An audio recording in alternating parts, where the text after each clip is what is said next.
Hello, Jeando. Hello, Kevin. In the last video, we've been talking about FM Alexander's views on suppression, and you were talking about suppression of movements. And in constructive conscious control of the individual, he talks about good inhibition and bad inhibition. So can you talk a little bit about what Alexander means by this and how you use it in the initial Alexander technique and how inhibition is different from how it's used in the modern Alexander technique? Yes, it's a passage that is very important, and it has opened my eyes on very important questions of what is happening during a lesson, what should be happening during a session when I work with a student. And so that's I'm going to start sharing. So my screen is going to show the first two sentences of the passage. The passage is quite long.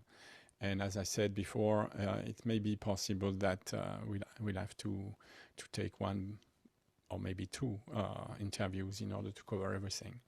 So here is how the story goes.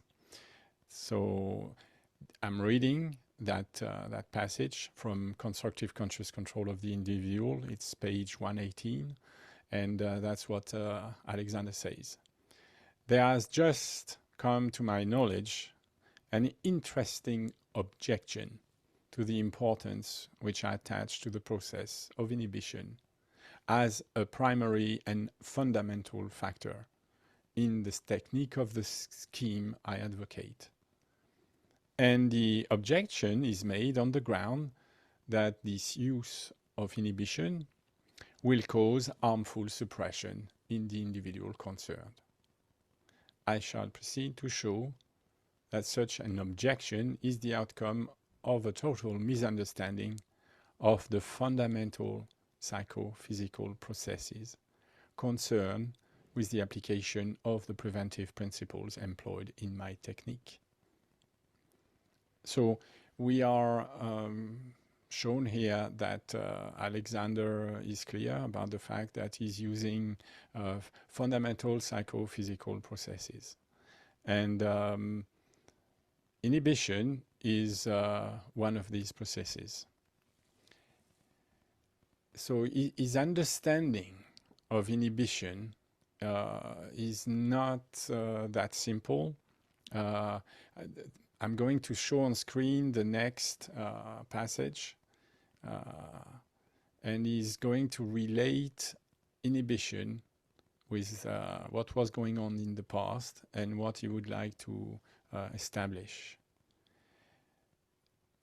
He's talking about a tendency that started after the Victorian era, where people started to think that the restraints that were characteristic of Victorian teaching, shut your mouth and hold yourself erect, were, well, causing suppression.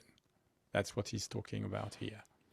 There has been, and still is, a growing tendency to attempt to free children from undue external restraint, both at home and at school, with the idea of preventing those harmful suppressions supposed to be the result of the inhibitions associated with the imposition of the restraint characteristics of less modern method.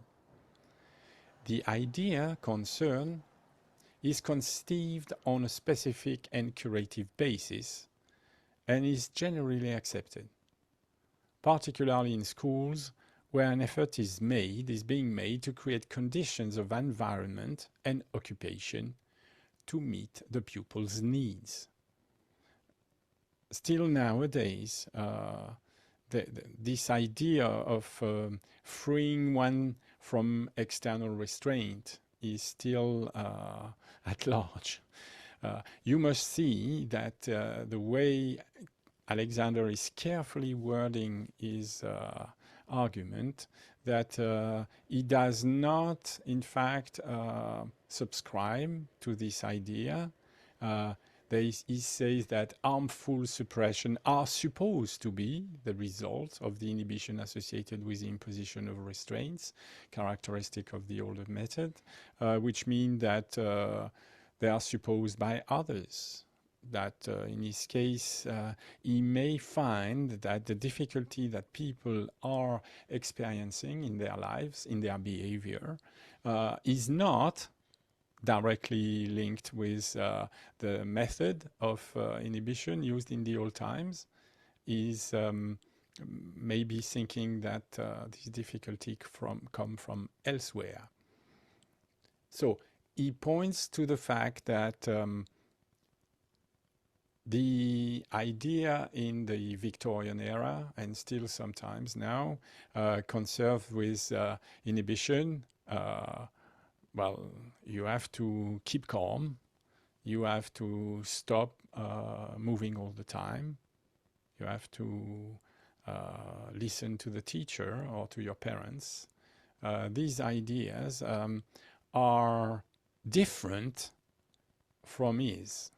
They are totally different from his way of viewing how to command restraint in someone else. His objection is not the harmful suppression that these methods are supposed to create.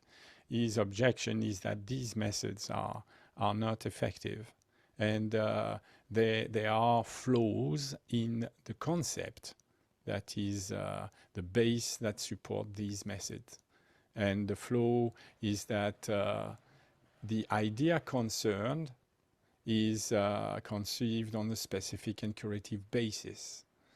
And Alexander refused that the specific and trying to find a direct solution could be the solution. So the next passage will offer even more, but we need to just think about the term restraint, because restraint is most of the time judged as negative, but it's not the only possibility. I'm going to show on screen now two different definitions for the same word, restraint. So the first one is restraint can be some order or orders that limits or prevents several action in a particular situation. So in this first definition, restraint is instrumental. You use restraint because you are following a strategy. You use restraint because you have a goal-driven control. You know that to obtain certain success, there are some actions that have to be promoted and other actions that have to be inhibited. This is the general basis that Alexander is suggesting when, in fact, showing the difficulty that there is with the older method of inhibition. The second definition, that is also shown on screen and opposed to the first, is another concept of restraint, where restraint can be something that limits the freedom of action of an individual. And this is the point of the movement that wanted to free children from external restraint. You must understand that these people of the freedom movement had a certain conception of freedom that is totally different from Alexander's and totally different from my point of view too. They thought, this freedom movement, that school and teaching in general was imposing a model, imposing a kind of attitude, a kind of way of being that robbed the person of his own identity, of his nature. There is this idea that we are good in essence, and school is in fact dri driving out our essential self, that you would be much better without school, without teaching or learning of anything, of any sort. Alexander absolutely refutes that idea. So his point here, to say it briefly, is that to oppose compliance with compliance with command of a specific nature that are coming from an outside authority, and on the other hand, his idea that is of preventing several movements that are, in his mind, totally disassociated from any direct attempt to gain an end based on the understanding and acceptance of a principle, the principle of the means whereby. So we are going to explore this because it's not so simple, and it's important to understand this idea that Alexander puts forward, what he calls a specific command of inhibition. So a specific command of inhibition, as I understand it, is an order employed in connection with idea directly associated with the gaining of ends. That strange sentence means that you give an order to someone else or to yourself, and in that order, you directly ask the person to perform something that the person seems not to be capable of performing at the moment. So, for example, you are agitated and you tell yourself to stop agitation. Stopping agitation is an order that is employed with ideas. And these ideas is, in this case, stay calm. It's directly associated with the gaining of ends. For Alexander, when you keep calm, stay balanced, or any sort of order like this, the ideas associated are directly ends. It's the response. When you say it's a response, what you must understand that there are no means whereby orders that can make the situation and the response change. You're just asked to create some sort of act of will or beliefs that if you give yourself the order to stay calm, then you're going to stay calm.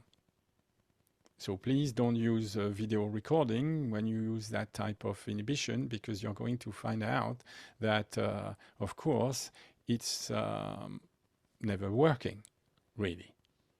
It's like you say to yourself, let the neck be free, and you observe yourself for 2 or 3 minutes, and you will see the effect of that. If that is a direct order of inhibition, you will understand what, that there is very little gain to be had.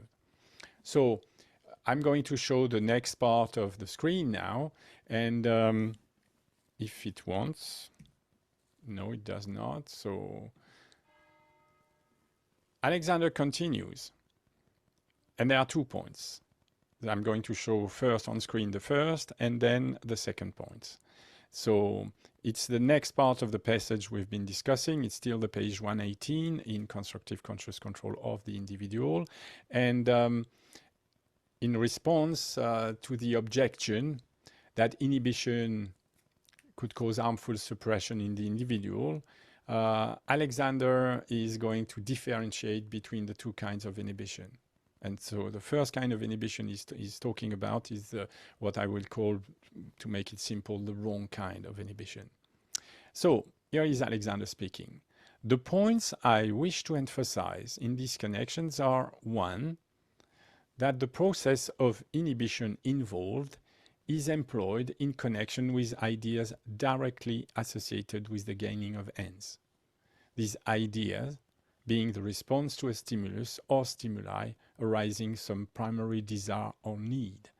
And so that's the first part. And it corresponds to exactly the first how I describe restraint. And so the possibility to see restraint as some sort of tool that you could use in order to obtain something. And the second definition, which is associated here, is the definition where you limit something.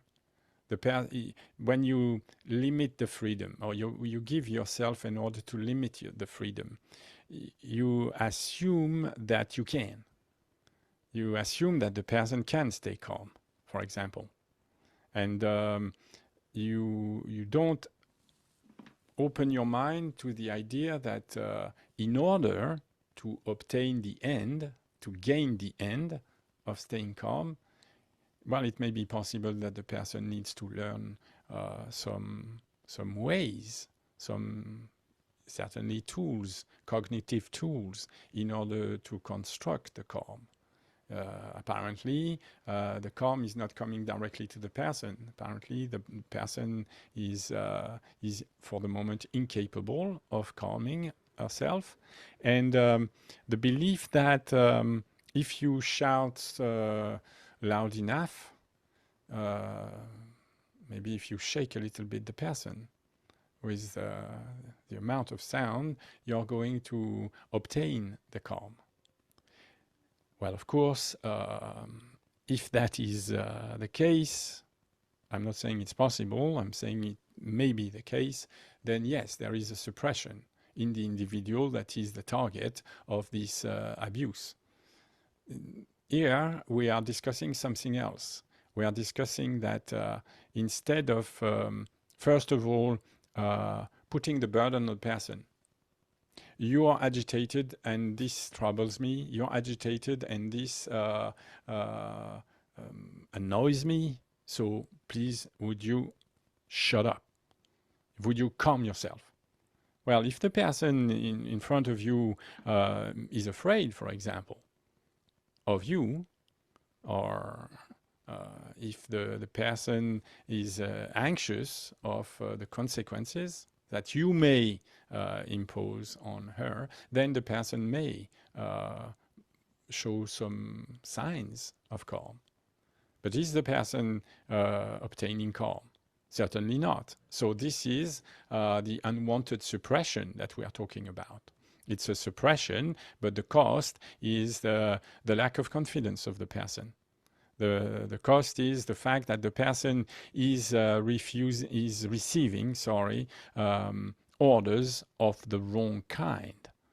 The person is starting maybe to take these orders on board and tell herself that she's no good, that she should be calm when she's not, without imagining a second that there are cause and effect relation at play, and that the person could learn to use this cause and effect relation and use means whereby orders in order to change her behavior. So to develop her possibilities, Alexander is going to plead for a kind of restraint that is totally different and that develop the freedom of action of the individual by developing, well, new strategies, new ways to gain success. So, to say it briefly, the purpose of the whole passage is to oppose compliance with a command of a specific nature coming from an outside authority that has no means whereby means included, and inhibition. That the inhibition that is involved in the sessions is always inhibition of one or several movements that are disassociated from a direct attempt to gain an end. And that is based on an understanding and on an acceptance of a principle. So what Alexander calls a specific command is, for me, we are discussing an order. an order that is employed in connection with ideas.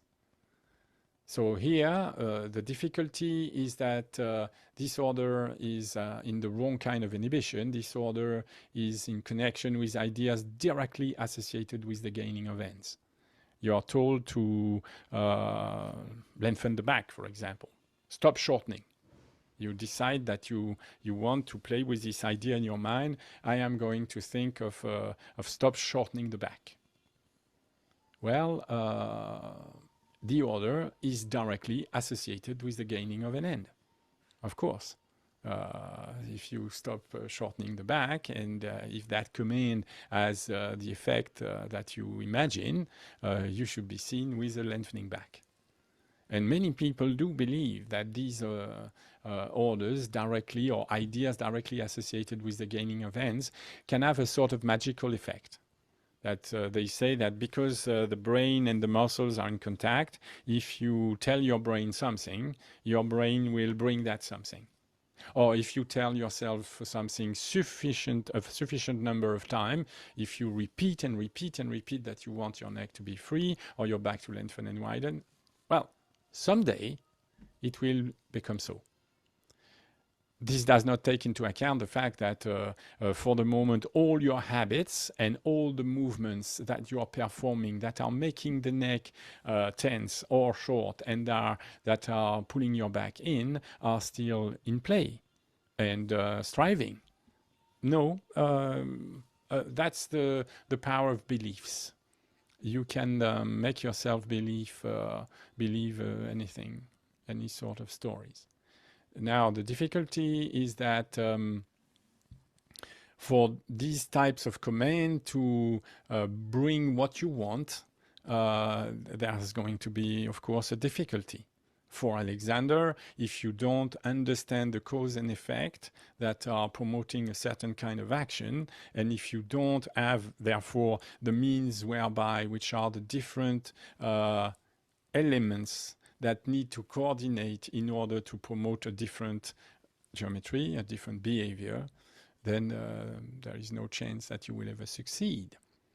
Oh, you may be a part of a group of people that think that they are doing the right thing, that they are releasing and having a nice life and writing about how great it is to learn the modern Alexander technique. But when you start, observing yourself on screen, and that's what I am asking all the students that come to me to do, then if you test the efficiency of your technique, you may discover that it's not working in the way desired.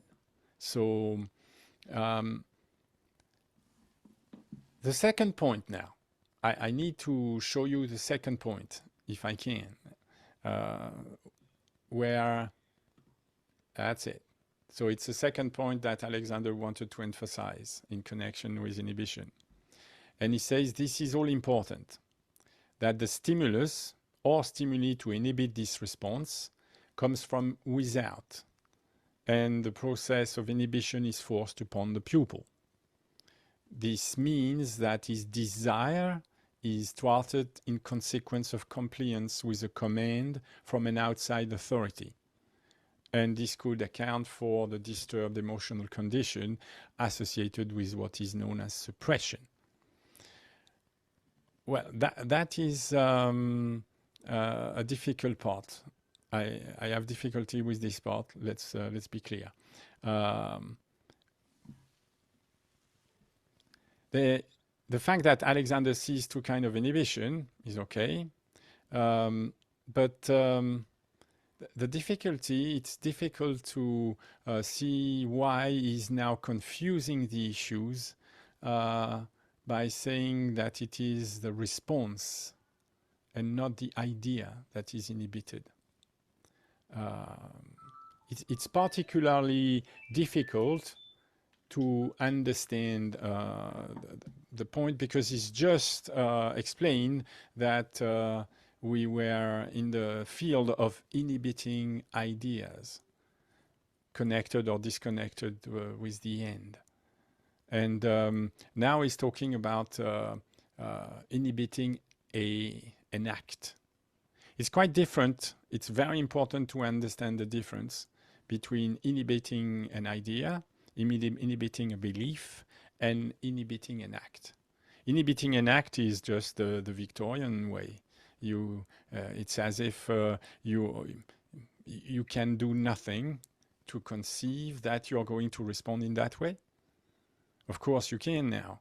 When the pupil is tested during the sessions, all this is video recorded, and the pupil will see that in response to certain commands is performing some movements that are movements that we want to see on screen, but there are also other movements that is performing that are part of his response.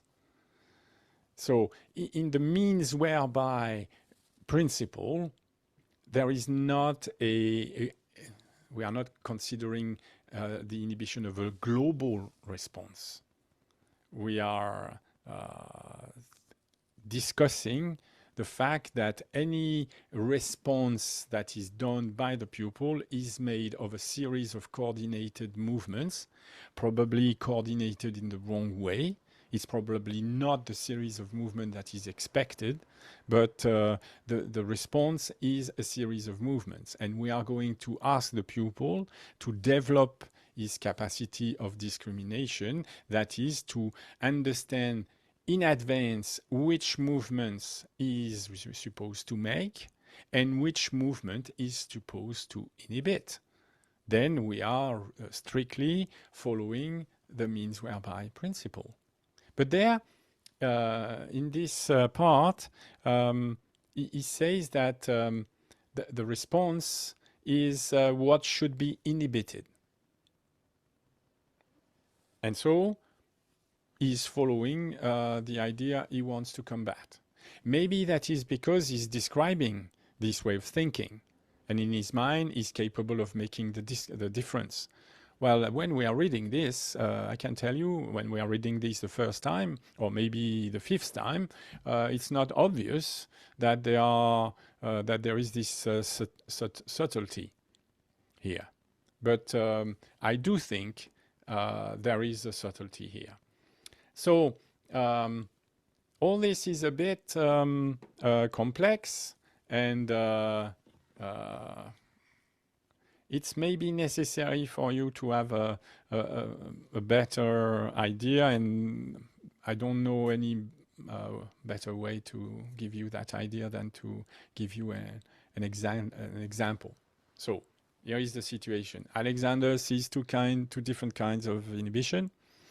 But if you start to broaden your views and you start to read scientific articles, I mean modern scientific articles discussing the term inhibition, you will discover many more. You will discover that inhibition is a very thriving area of researches nowadays, much different from what used to happen in the discussion of the Alexander techniques. And this makes it even more important to define what FM Alexander means by inhibition.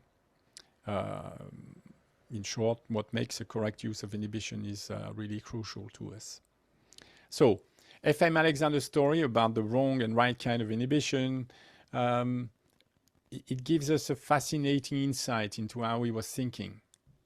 And the first point I want to make is that it makes, for me, no doubt that his definition for the concept of inhibition in modern terms could be defined as cognitive inhibition. I'm just following what he writes. He writes that his process of inhibition is employed in connection with ideas that are indirectly associated with the gaining of ends, but inhibition is employed in connection with ideas. And so inhibition is not employed with responses. is not employed with just what the person should not be doing. You should not be tensing the neck. You should not be tensing the back. This is I think a completely different view on the idea of inhibition, and much more superficial than the one Alexander had. So to understand his view on inhibition, well, it's very important to look at what scientists are saying. So the first thing, when you start reading around, well, somewhere else than the Alexander technique, you will find that Alexander's description of his inhibition of ideas would be absolutely no surprise to modern scientists. So I have a definition of inhibition that is quite interesting. It's from a cognitive scientist. It's MacLeod, and he says he's going to give his definition of inhibition. And so that's what I have on screen. I'm going to read for MacLeod. Cognitive inhibition is the stopping or overriding of a mental process, in whole or in part, with or without intention. I will come back to this because this is a very, very important point. The mental process so influenced might be selective attention or memory retrieval or a host of other cognitive processes. Typically, this influence will not be to eradicate or entirely prevent some process from occurring, but rather to slow it down or reduce its probability of taking place. That is relative to some neutral baseline condition or situation. Inhibition could be applied as an act of will, or it could be more automatic, perhaps as a byproduct of another cognitive process. So, to understand this idea of inhibition of ideas, I'm going to give you two kinds of examples. Well, one kind of example is the type of tests that are used in science. And well, the second is the type of test that we use in initial Alexander technique teaching. So the first kind of test is to establish first when it is that cognitive inhibition developmentally starts. It's known now that young children are incapable of performing cognitive inhibition of ideas, or inhibition of beliefs. And you will see how this is important. So there is a test that is performed with young people, and the test is very simple. You take a story, and you show the story to the person, to the young people, because they are not capable of reducing their impulsivity, their impulsive response to a situation. So you show to the young people a film where a little girl is in her room and she's got two boxes of different color. So let's say there is a green and a red box. And she's got a frog. She's got her frog. And she places the frog inside the green box. And it is shown that the other box, the red box, is empty. The little girl goes out of the room.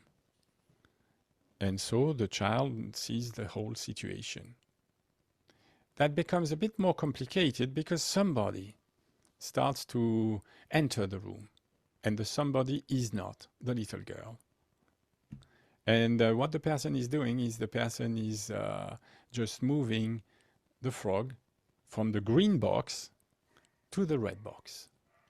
That's it.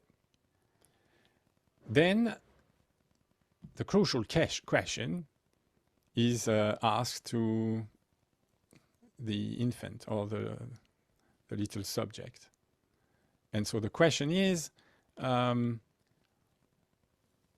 where is the little girl going to think that she should look for the frog? Where do you think the little girl think that the box is, that the frog is, in which box? And it's only after a 4-year-old that the child is capable of inhibiting, of course, the fact that she has seen that somebody has moved the frog from the red box.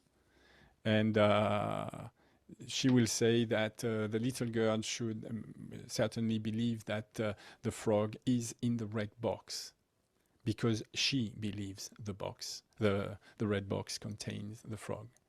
It's only after 4-year-old, and not on every attempt with different kind of stories, that the child will consistently be capable of having in mind two different beliefs, two different stories that are competing here. One is, of course, the little girl has put the frog in the green box. Yes, but there is another story. The other story is that someone else has put the frog in the red box. And at the moment, the frog is in the red box. And it's necessary to produce the right answer, to inhibit, well, the real idea, the real position of the frog, in order to say that the frog is in, well, the red box. This has to be inhibited so that the frog can, the little girl should think that the frog is in the green box. She should look into the green box first, absolutely. And so we see here that cognitive inhibition is has to do, of course, with ideas. It has to do to select something. It has to do with getting the correct memory in action, and or a host of other cognitive process. When we discuss this, and the point I want to make is also that applying inhibition as an act of will is that you are going to give yourself an order that will help you inhibit that idea that comes first to mind. You have to stop reacting to the first idea that comes to mind. You have to, of course, think first, and then prepare a coordinated response, which is exactly what Alexander was discussing. And so in his technique.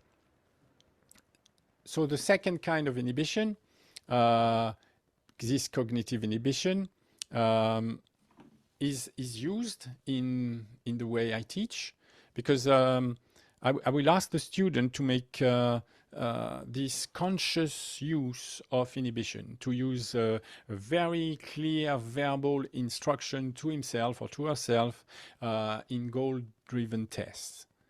The question of test has already arisen in these, but it may be a surprise to some student of the modern Alexander technique, or some teachers of the modern Alexander technique, because they would react very strongly against this idea of testing students. But for me, it's not a difficulty. We have here a new passage taken from Alexander. I think we have already seen it in another video, but it's so convenient here. I'm going to explain that this idea of test comes from Alexander himself. So what Alexander is saying, that in other words, the teacher should first discover if his pupil is reasonably correctly coordinated in those muscular use of his organism which are essential to the proper carrying out of instructions, necessary to the performance of definite physical acts, demanding coordination in the use of the human body and limbs. If these tests are not made, the beginner will waste much valuable time, dissipate his energies, suffer needless worries and suspense, and become unduly apprehensive in his attempt to gain even a very moderate standard of dependable excellence in playing golf or other games to which he may devote himself. So we have here this idea of test. We have here how Alexander tries to convince her that these tests are necessary. Apparently, he didn't really succeed in having his teacher understand what he means by testing and what it is we are testing. So what I am testing in my lessons is the capacity of the person simply to carry out a series of instructions. So there are a description. We can make a description of definite physical acts, definite movement of parts, and we ask the person to perform these different movements all at the same time, simultaneously. And so we want to see whether the person can carry out these instructions or not. And well, the outcome is not a surprise. We all know what's going to happen, and there is going to be more or less of a failure. And Alexander points out to the fact, and this is a new passage where Alexander shows that his orders are not carried out by the students, or not carried out properly.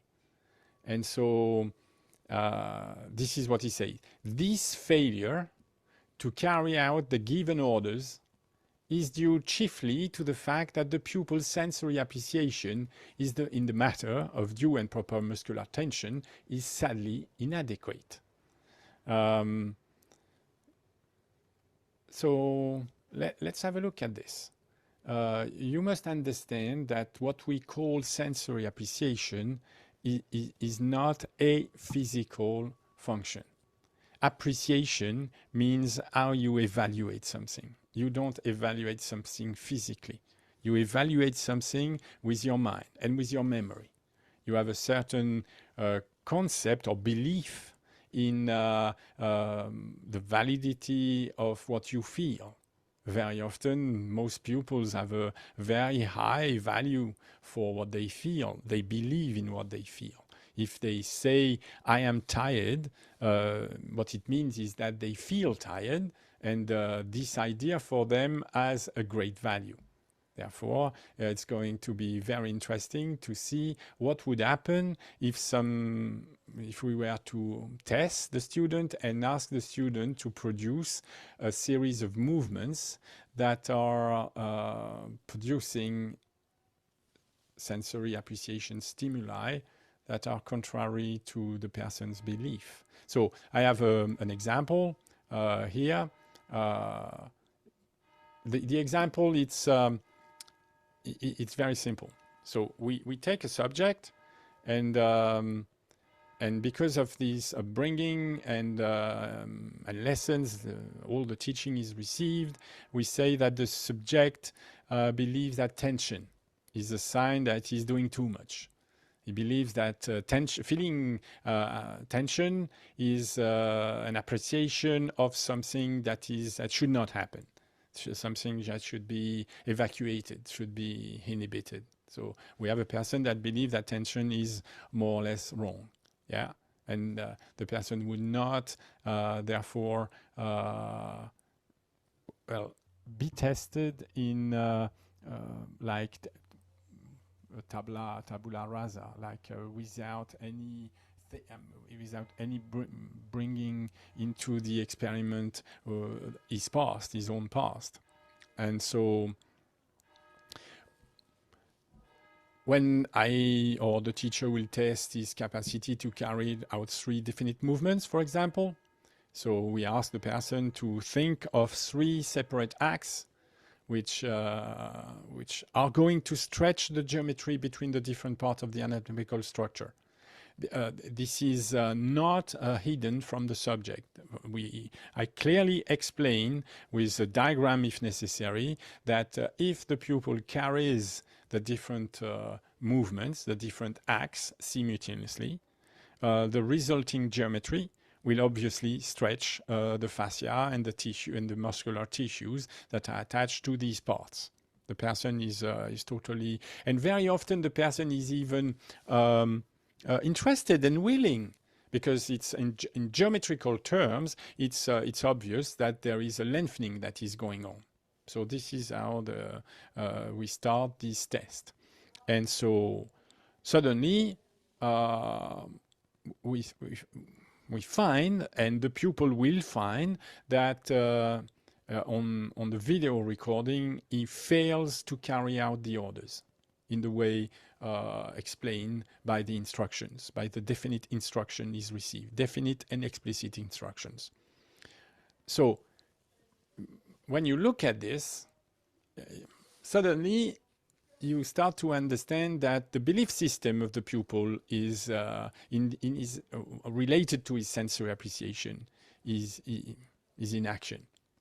So that's the cultivated belief in releasing tension. You will find that the subject will inhibit giving consent to producing movement that stretches the distance between 2 parts of the anatomical structure. And so that is leaving the muscle intended by nature for the correct working of the parts concerned out of action. You will see that the person is not performing certain movements, and the muscles that should participate in performing these movements are staying totally out of play.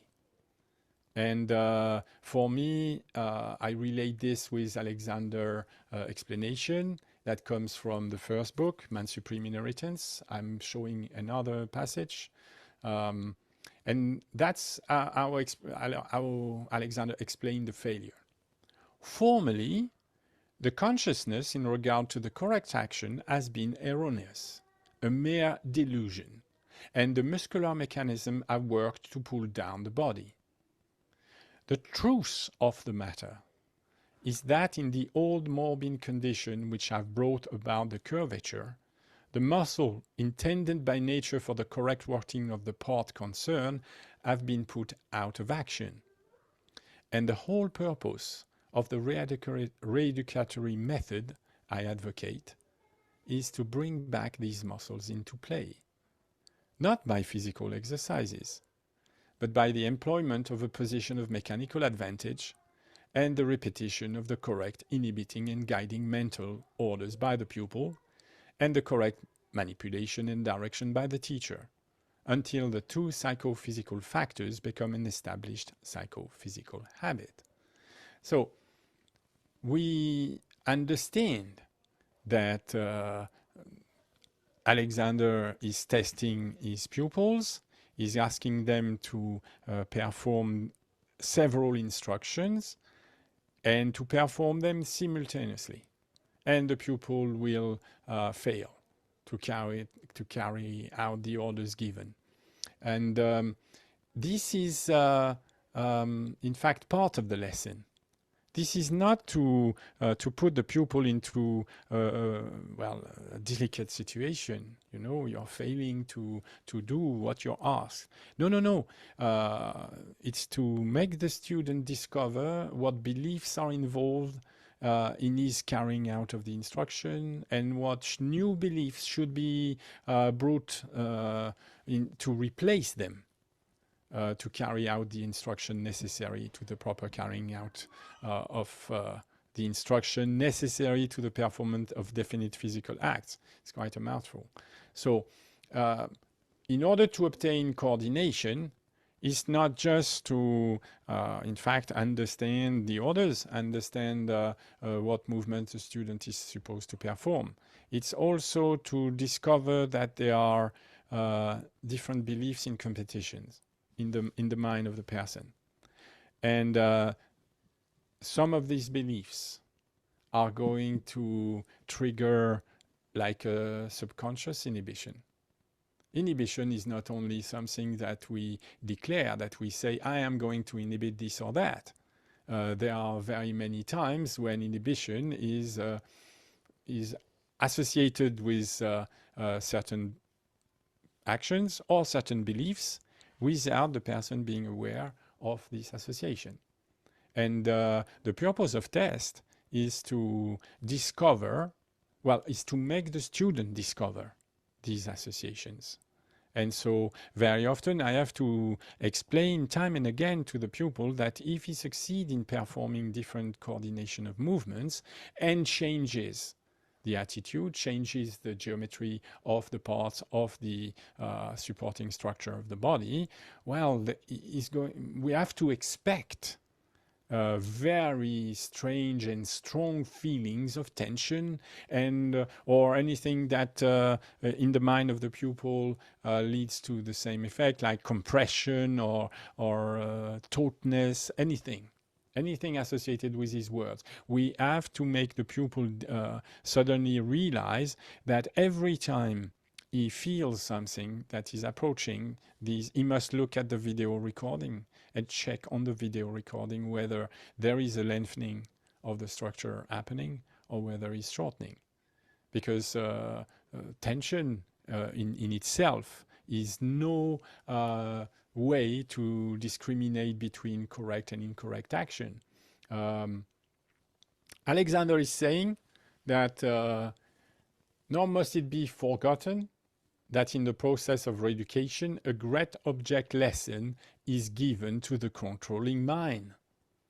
In the very breakup of maleficent coordination or vicious circle, which have become established, a new impulse is given to certain intellectual function, which have been thrown out of play.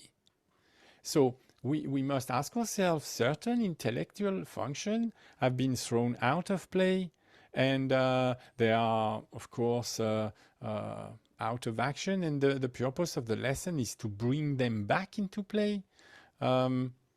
So Alexander is following that sentence by saying the reflex action, which is setting up morbid condition, can only be controlled and altered by a deliberate realization of the guiding process, which is to be substituted. And these new impulses to the conscious mind have, analogically, very much the same effect as is produced on the body by the internal message referred to above. The old accumulation of subconscious thoughts are dispersed and room is made for new conceptions and realization.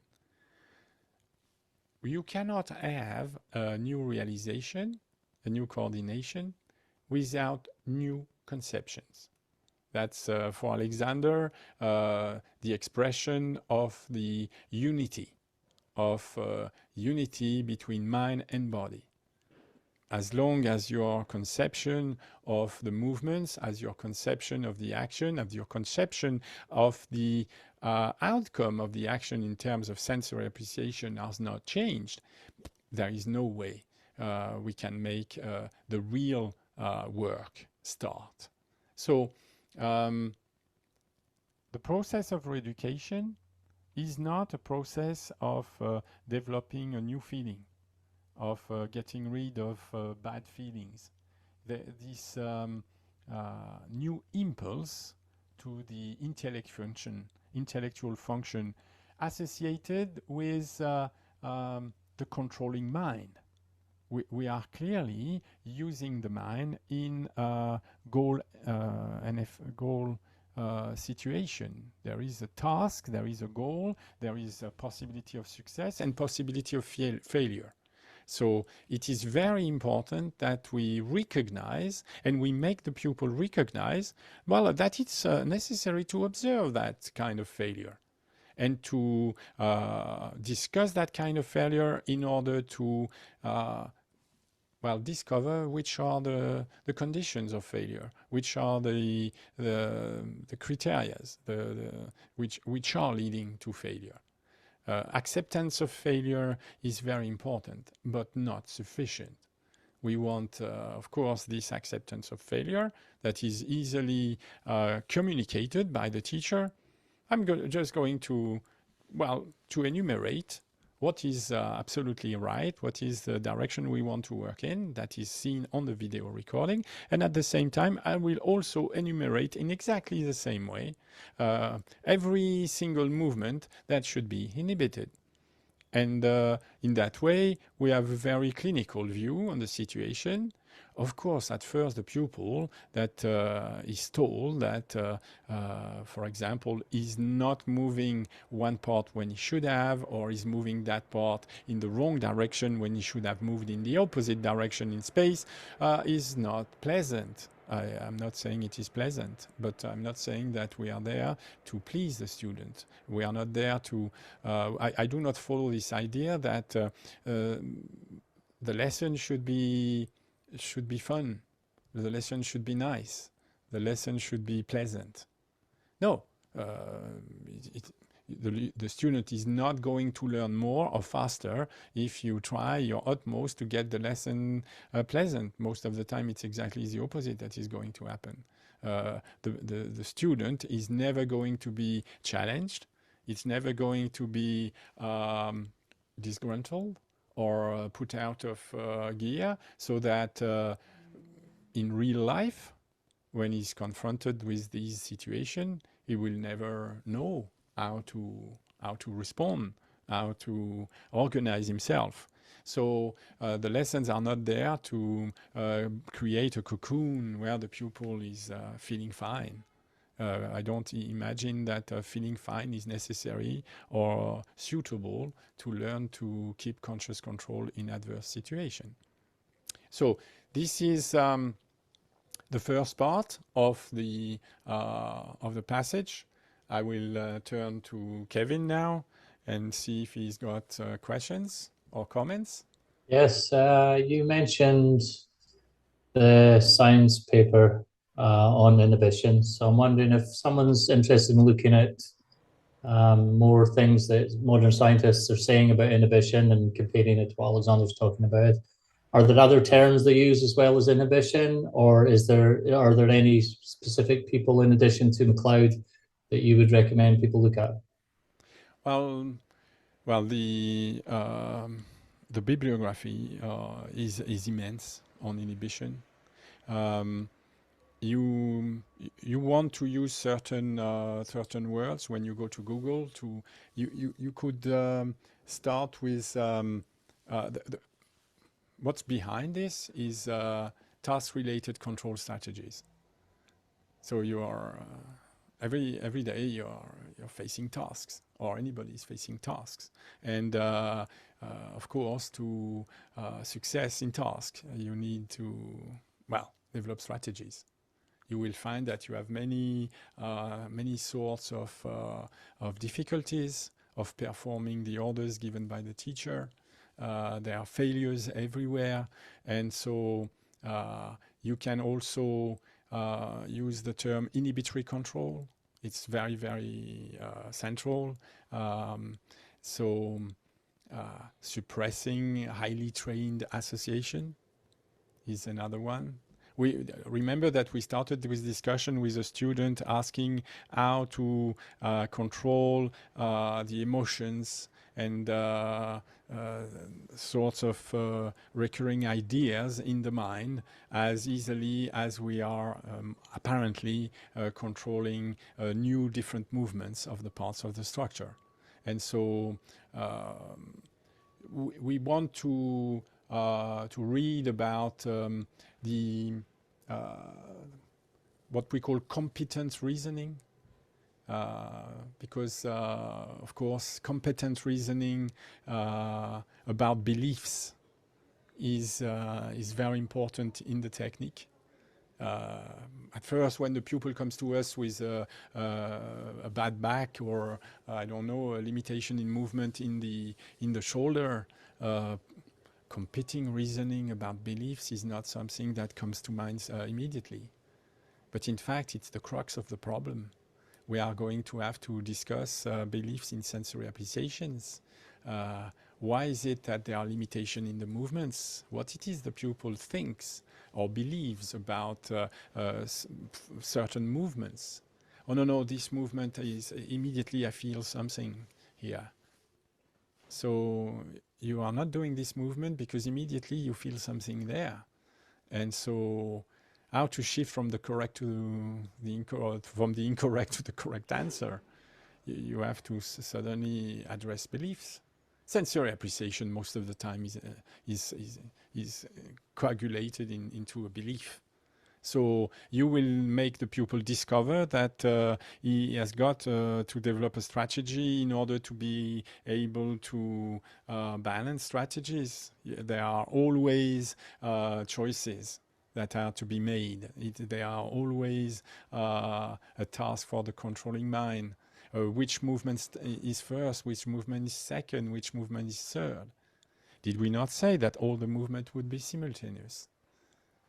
Ah, yes, but I don't believe it's possible to make 3 movements at the same time with different parts of the organism. It's a belief again. And that belief is obviously limiting the possibility of movements of the persons. Very often people think that the limitations are inside the organs. Inside, for example, I had a pupil, he could not set the heels on the floor, and he said, it's my calves muscle. They are too short. And I had to discuss the idea that what would happen if suddenly he was sedated? What would he think would happen? Would his calf still refuse the bending of the foot onto the ankle? Obviously not. So the limitation of movement is not inside the part. Yeah, there are people, they think they are directing into the muscles. Well, for them to think they are directing into the muscle, they must think that something happens inside the muscle, and they have to change what's happening inside the muscle. Well, in fact, it's happening in their mind. It's not happening in their muscles. If we can switch off their mind, suddenly you have a totally release system. And so when you discuss inhibitory control, you will want to see, well, the central term is that you want to look for, because inhibition is part of a complex of capacities or that have to develop, that have to interact, and these capacities have a broad name called in English executive functions. The executive functions. Inhibition is part of the executive function. Now, next time we're going to see something quite interesting is that these scientists have also now evolved, and they see inhibition as also a label that covers at least 4 different types of mental activities. There are 4 different kinds of inhibition that we need to look at, because they are all involved in what we are testing in our lessons. Because in our lesson, testing is testing the capacity of inhibition, testing the capacity to think in advance, to plan, to refuse to do a movement. So you must word this in order to say, well, it's as if there is an order that is always active in your mind when you perform a certain type of action. So we want to see whether by anticipation, by prevention, if you want, if you are told about this movement that you're doing but that you don't feel, we want to see whether it could be possible for you to anticipate and somehow repress that movement, refuse to do that movement. at first it's just when we say test, you could say an experiment, because we are in a position of experimenting, and the pupil is in a position of experimenting because the pupil does not feel that he's doing that movement. His mind is occupied elsewhere when the movement is happening, because the movement happens with many other movements inside a gesture. And we say, okay, we are going to ask you to perform the gesture once again. We want to see, when you perform that gesture, whether you can perform some definite acts, definite movements of certain parts that are going to lengthen some parts of your organism, while at the same time you carry out this decision not to perform other movements. And so then you have, for the student, maybe the surprise to discover that, yes, using this verbal instruction constructed into a story, a little story, the person is seen on video to become capable to inhibit that movement that he didn't know he was performing, like just 20 minutes earlier. And this opens a new path, a path of development. How is it possible to develop these capacities? How is it possible to develop this controlling mind? So using stories, using instruction, which definite instructions are working, which are not, all session becomes an experiment for the pupil to, well, explore what a learning can bring to these strategies of functions and actions. So I can give many well, names, many articles. If you ask, I can make a list, but the list is immense. I don't know, in my database I don't know how many articles on inhibition. There are so many, which is quite interesting, because immediately when you have so many data, so much data, immediately you need to start sorting. You need to start to organize. You need to use inhibition.